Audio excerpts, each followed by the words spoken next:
गोकर्ण जी को पता लगा मेरे भाई की मृत्यु हो गई, तो सब जगह जहां तीर्थों में जाते हैं श्राद्ध करते हैं, फिर विधि पूर्वक गया श्राद्ध किया अपने भाई के निमित्त।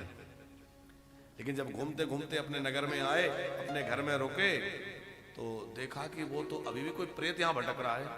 महापुरुष से समझ गए, उनके सामने वो विचित्र विचित्र रूप बना के आने लगा प्रेत। अच्छा, प्रेत भी सबके सामने नहीं आते। एक सज्जन हमसे बोले कि महाराज जी भूत होते हैं। हमने कहा हो सकता होते हो, सुना तो है, क्योंकि रामायण में भागवत में सब जगह भूतों की चर्चा है, तो होते होंगे। बोले आज तक हमें तो कभी मिले नहीं।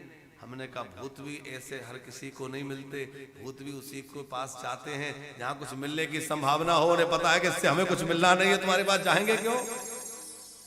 अरे वो भी किसी ऐसे आदमी के पास जाएगा जहां से उसे लगे कि यहां से कुछ मेरा भला हो सकता है।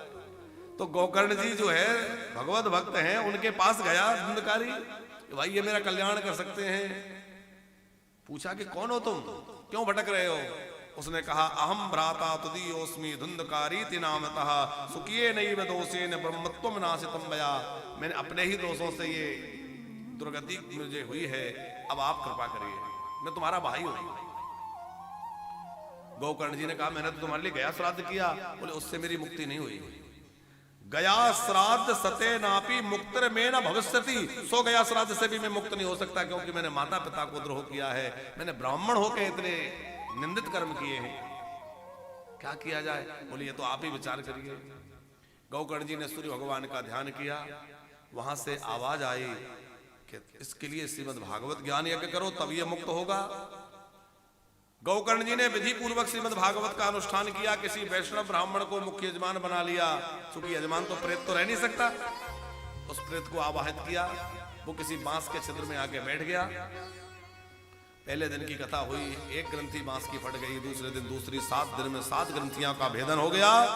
उसमें से दिव्य देहधारी एक पुरुष प्रकट हुआ और खूब भागवत की महिमा गाई। बोले धन्य है ये भागवत, जिसने मेरे जैसे पापी को भी पवित्र बना दिया। और अब देखो मैं विमान में बैठ के भगवान के धाम को जा रहा हूं। वो धुंधकारी विमान में बैठा और भगवान के धाम को चला गया। बोली भक्त वत्सल भगवान की जय। गोकर्ण जी ने पुनः कथा की।